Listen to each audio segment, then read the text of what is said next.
This is Andi Purewal for Boxing Social in association with Betfred, and I'm delighted to be joined by Joby Clayton over Zoom. Joby, first and foremost, how are you doing? I am very well, thank you, Andy. How are you? I'm all good, mate, all good. Obviously, good to hear you doing well yourself. Now, we've been trying to link up for a while now, obviously going back to Saudi, your first fight with Anthony Joshua, and we finally got the chance to do so. Who'd have thought a pandemic would have given us the chance to come together? Obviously, just to start off with, how is life in lockdown for yourself and your family? Well, I am just spending lockdown with my wife, and just trying to use it as productively as possible. I'm loving the time to read. I'm doing quite a lot of running, um, and I'm doing a little bit of writing, and just keeping myself busy. Have Bit of you yoga, bit of yoga as well, Andy. have you learned any new skills during lockdown? I wouldn't say I've learned skills. No, I don't know what you're alluding to, but I'm not a DIY person. Um, so no, not really. It's just given, it's just given us a little bit of time to reflect, and it's given us a little bit of time to do some things that maybe in our busy lives we don't get to do. I mean, I've really enjoyed reading.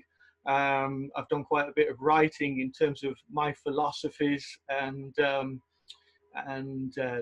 such things like that.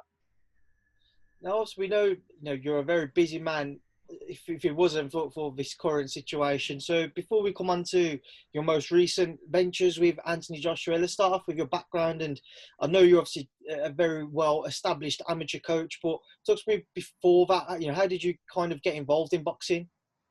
um, I, I I tell this funny story. In my eyes it's a funny story in that I remember being a young kid, about 13, and my friend said to me, he said, do you think we'll ever be into boxing?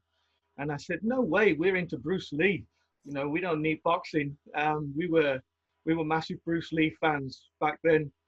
Um, but then, of course, about the mid '80s with Marvin Hagler and Leonard, and then this young man called Mike Tyson coming through, it kind of sparked the imagination, and again, it got me into training as a boxer. Um, I had a short career, only just, as a teenager. I had a few fights.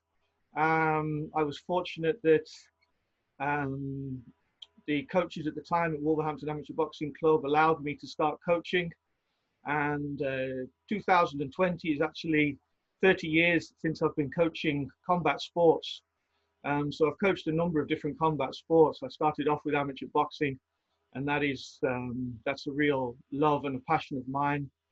I went into professional boxing and coached a young man called Robert Norton, who was an amazing talent.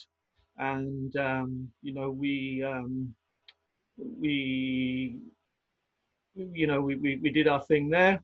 And I also got into, at the same time, around that time, I got into Thai boxing and K1 fighting, which is massive in Japan and the Far East. So I just work with, Wolverhampton has a real strong tradition of martial artists, and I've been fortunate to help a few of those guys um, further their careers and travel the world with them. What was it in particular that made you want to turn over and become a coach at such a young age? I've always just been fascinated by the process of making a boxer. I used to collect the boxing magazines when I was a teenager, and I wasn't so much interested in the actual. I was interested in the process behind it. What made the boxer tick, and what made the coaches tick, and how they develop themselves into these incredible athletes that we see on the television and on YouTube now. Do you have any regrets when you look back and think, what happened if I'd have gone down a different route, maybe if I'd have stuck at boxing a little longer myself? Well, no, personally, I don't, because I know that as a young person, boxing is an incredibly brutal sport, and it's probably too brutal for me at the time. Um, and so I don't. But having said that, I do feel that by not having a distinguished career, maybe that's fueled my passion and fueled my enthusiasm to help others achieve. So you mentioned, you was a big Bruce Lee fan when you was growing up before the likes, of the Hagglers and what have you came through. What made you stick to boxing, and what made you think boxing was the sport for you to kind of create a career out of? Well, I think, you know what, I still don't know what I'm going to do in terms of a career. I'm still not there yet. I'm still learning. So, but when I became a boxing coach, I thought to myself, you know what, I've got to really study this game. I've got to find out. And I used to collect videos of amateur boxing. You've got to bear in mind, in the late 80s, there was no internet. There wasn't much on the television. There certainly wasn't much about, somebody in the Midlands wouldn't necessarily know what somebody was doing in London, never mind in another country. So I invested in videos, and I invested in international boxing videos, amateur boxing videos specifically. And then I specifically started studying Cuban videos. In the 80s, Cuba used to do a dual meet with the USA, and it was a real golden era of boxing for amateur and Olympic boxing. And Cuba used to whip America every time they met. Cuba would beat them, mainly because their fighters were career, they were career athletes, whereas the Americans were kind of coming through, doing a few years as an amateur and then turning pro. But that got me interested in the Cuban coach, and the Cuban coach at the time was a guy called Alcides Segarra, and I'm still fascinated by his training methods now. I have a number of books by him. I still scour the internet for fights of the boxers that he produced, and I'm fascinated by that combination of technique, tactics, and the rhythm that these boxers fought in, and that kind of really sparked my interest in human movement and creating grace within such a brutal sport. Everybody knows about how successful the Cuban amateur boxing setup is, and the number of champions have had come through. I know Ben, your godson, who will come on to later, he's huge on the Cuban boxing setup. What in particular is it for you that sticks out, that makes it such a successfully run system? It's a whole host of things. I mean, the government backing, they've modeled themselves on the Soviet Union. They were strongly educated by the Soviet Union in terms of picking up young talent, nurturing young talent. And they embraced the sports science, the technique that the Soviet Union brought, but then they also infused that with their passion, with their rhythm, with their music, with their dance, and just that whole Caribbean and South American culture. And it's paid dividends for years, for decades. Obviously, coming back to yourself then, talk to me about your early days as a coach. How did you find settling into this? I don't want to say career, as you said. You don't know what you're doing as a career, but as a coach early on, how did you find it? Well, I mean, I loved it. I loved it. I took a part-time job working in a bakery, delivering bread, just so that I could get up at 4 in the morning and probably be finished by 10 or 11. And then that meant that I could spend the whole afternoon and evening coaching boxing. And amateur boxing, it's a full-time thing for most coaches, and the amount of energy and passion that amateur boxing coaches put into the sport is unbelievable. And in my opinion, it should be recognized a lot more on a club level. So I really enjoyed it. I enjoyed the process. I mean, like I said, it's been 30 years since I started, but I still consider myself learning. Although maybe I've served an apprenticeship, and now I have quite a solid philosophy and methodologies and an ideology around how I coach and what I expect from a boxer. And I think that, you know, a lot of people say that, you know, they can see my signature in the boxers that I do train, and, you know, I take that as a compliment. When you first started out, was it difficult to kind of engineer some type of path for yourself into the sport? Was it difficult to kind of earn a respect of the people you was training simply because you'd have been so young?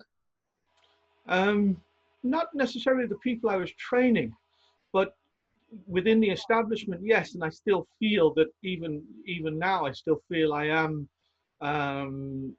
still looking to gain that respect from people within the establishment of the sport. But not so much the people who I'm training, because the people who I'm training, I found that they were very receptacle to the methods that I was using, to the path that I was trying to forge, and they were kind of coming along for the ride. You know, people like Benjamin's father, Tony. He was one of my early boxers, and he just loved the fact that I would come home with these videos and I'd say, here, have a look at this guy, you know, have a look at this heavyweight. And of course, we'd never seen, you know, we'd seen Mike Tyson and we'd seen videos of Muhammad Ali, but we'd never seen top flight amateur boxing other than when the Olympics was on. Let's talk about Tony. What was Tony like to train? Tony was up and down, to be fair, but when he got on it, he was wonderful. I used to go around to his house. I used to knock his door in the morning. I used to take him for a run early in the morning. He would go to work. He'd come back, and we'd train in the evening as well. And he was, you know, he had the potential. I saw so much potential, and Wolverhampton has so much potential. You know, these young, hungry fighters, they have so much potential. And Tony had such wonderful potential. He had such wonderful gifts that never came into fruition, partly down to a lack of organization on our part. We were young people. We didn't necessarily know how to organize everything properly. And then he had an injury, a horrific injury, which curtailed his career. What's the most difficult thing about training a fighter? What do you think is something that not necessarily struggle to get across, but maybe a fighter could disagree with? Maybe they think that something could be done differently. What do you think is the most difficult thing about being a trainer? I think the most difficult thing is to get the fighter to understand that vision is the most important gift that they can possess.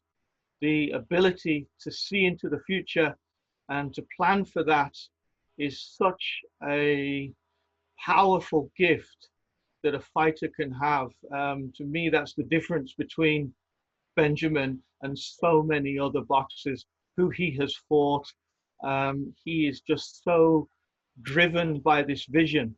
You know, even at a young age, he knew what he wanted to do. He worked, and he has worked, and he continues to work tirelessly towards that. And that's just an amazing thing. And with the distractions that most athletes can have in our society, you know, I mean, we go back to talking about a Cuban or a Soviet system. These young people would be taken from their parents and they would be trained from a young age. The food wasn't great. There would be no internet. There wouldn't be much television. That was their way out. And even 30 years ago, but definitely now, there are so many distractions unless you are driven, unless you possess that vision that just blinkers you to your preparation and your performance. Let's come on to Ben now. Obviously, Ben's somebody who I know very well myself. He's obviously your godson. When you first started training Ben, what was your thoughts of him? What type of potential did you see in him? You know, Tony used to bring Benjamin down to me when Benjamin's tall now, but he used to be really short. And he had these wonderful smiling eyes, and he had this cheeky grin. And Tony wanted him to box because it would take the edge off his energy. He had this tremendous energy. And me personally, I don't think that teenagers should compete. In terms of my amateur boxing gym, I have people compete over the age of 16, and I want them to enjoy boxing, and I want them to take it seriously when they're young, but to also have fun and not necessarily have the burden of and the weight of winning or losing on them.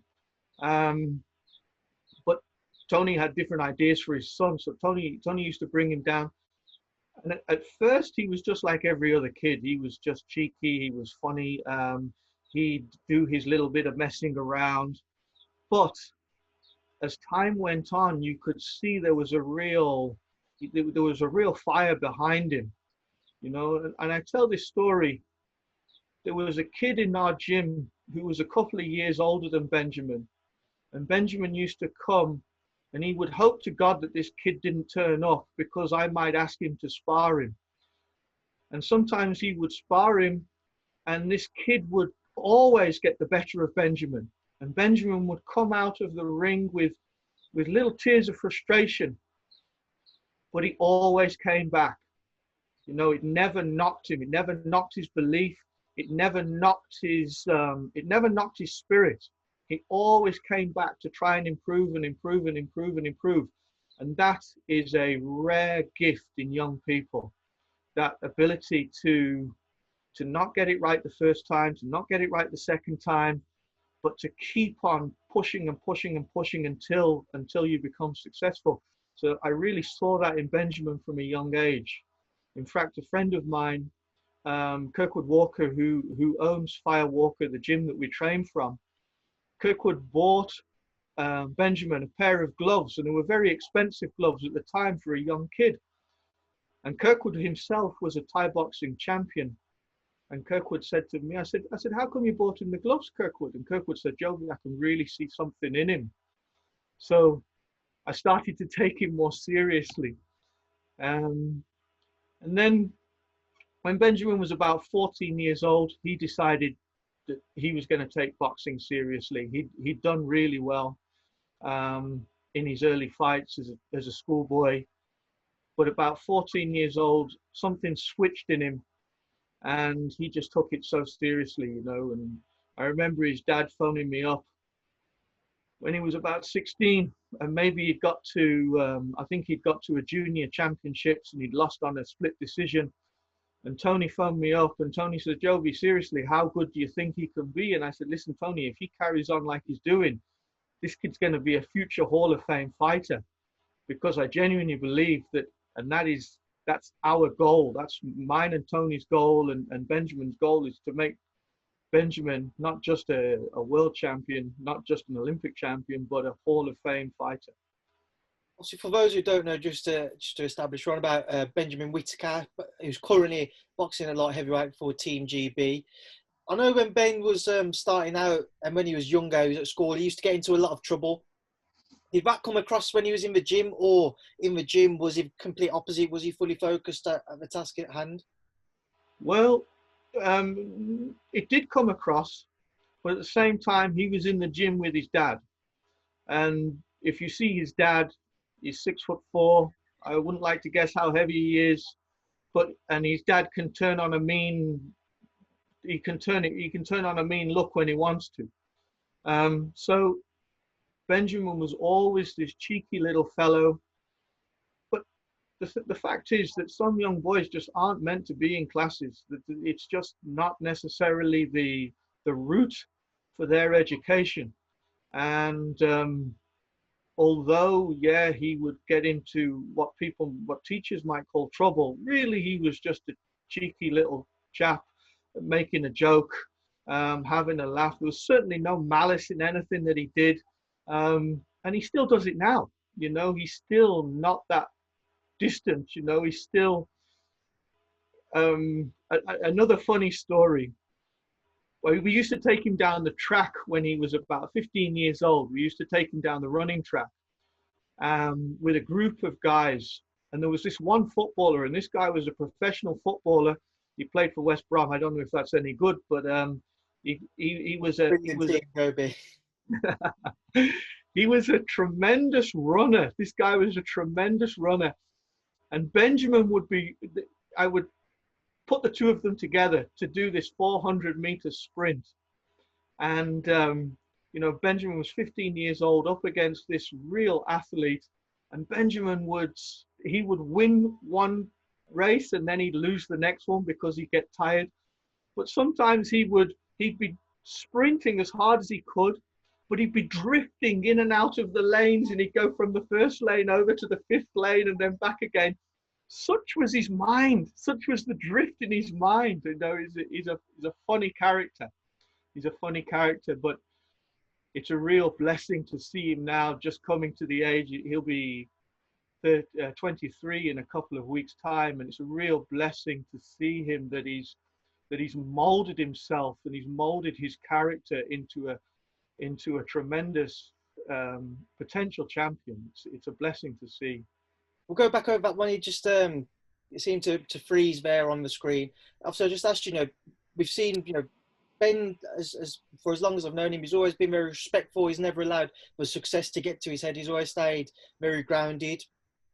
As his name continues to grow, as he continues to achieve more things with his boxing career, naturally there'll be more limelight on him, and he'll have more distractions around him to try to deal with. How do you think he'll cope with all of that in the future? Well, I think that he will be fine with it. I honestly do, because he has such a strong relationship with his family. In particular, his father. His father keeps him really grounded. They have a beautiful relationship where his father has just found the right balance between keeping his son grounded and yet giving him the confidence and the ability to achieve. And it's a really beautiful thing. And what we must bear in mind is a lot of boxers come into boxing and they get almost this instant fame and this instant money, but they don't have that grounding behind them. They don't have that family, those relationships, and everything's about relationships. And Benjamin understands that it's all about relationships. I know that when Benjamin becomes a world champion or becomes an Olympic champion, the first person he's going to look out for in the crowd will be the approval of his father, and it's just a beautiful thing to witness. How gutted was you yourself and obviously Tony and Ben when the Olympic qualifiers were postponed? Again, going back to the mentality of Benjamin, the Olympic qualifiers were postponed, but he's just forward thinking. He's just totally turning everything into a positive. His mindset is, well, I've got another year to prepare. I was blown away by his mentality to it. I think that he's also fortunate in that he's at the right age. He's 22 at the minute. He'll be 23 in a couple of weeks. So even with another year, it won't be too far for him to achieve what he wants to achieve in the professional ranks, which must be a concern to other boxers who are slightly older. I've obviously not seen as much of Ben as what you have, but from every time that I've watched him, I've seen footage of him. I've watched him in fights that I've been able to see a broadcast of. His skills around the ring are undeniable. He's a brilliant technician, brilliant footwork. Just touch on that, and I always forget what type of dancing it was, but Tony always used to mention to me that when he was younger, he used to take Ben. Was it salsa dancing or samba dancing? Well, I don't know what type of dancing it was, but the point was that Tony was wise enough to get him to use his footwork. Tony was wise enough, and like I say, Tony was one of my early fighters. Myself and Tony, we share so many philosophies on how boxing should be, and he was wise enough to really practice footwork, and maybe other boxers don't practice it enough, But Benjamin certainly practiced footwork like crazy when he was a young kid, and he still practices footwork to this day. How do you see the coming years playing out for Ben? Oh, I as long as he is happy and healthy, I can only see good things happening for him because he's so dedicated. And people talk about talent, and I don't talk about talent at all because I just see the hours and the quality that he puts into his preparation and the intelligence that he brings to his preparation, his performances, you know, and he's still learning by his own admission. He's still learning by his own admission. He's got lots of things that he's going to improve on as he gains that experience. But I can only see good things as long as he stays happy and healthy. You mentioned probably 3 or 4 questions ago, you remember a decision that Ben lost by a split. Everybody knows about the controversy that can surround amateur judging. What's your thoughts on it? It's just the beast. It's just the beast that we deal with, you know. And if you know how the scoring can be, then you've just got to make sure that you win even more clearer. You know, there's not many people that have actually beaten Ben. Most times he's allowed the person, or he's allowed the judges to make that decision for him. And you know, myself and Tony, you know, we know what Benjamin can do, and we know when Benjamin's on form that nobody should really touch him. I mean, he takes social distancing to another level in the ring sometimes. So yeah, so you know, it's all down to him. It's all down to him. And hey, if you get a bad decision, I mean, everybody remembers Roy Jones in the Olympics. You know, everybody talks about that. And what I remember is Roy Jones when he came back after the Olympics, and Roy Jones said, he said an amazing thing. He said, of all the people that could have got robbed, he's glad it was him because he had the mental strength and fortitude to take it on the chin. And Benjamin would be the same. Benjamin would be the same. He would have the mental strength and the mental fortitude to turn any negative into a positive. And that is what champions do. Champions they turn negatives into positives all the time. That is a champion's mindset.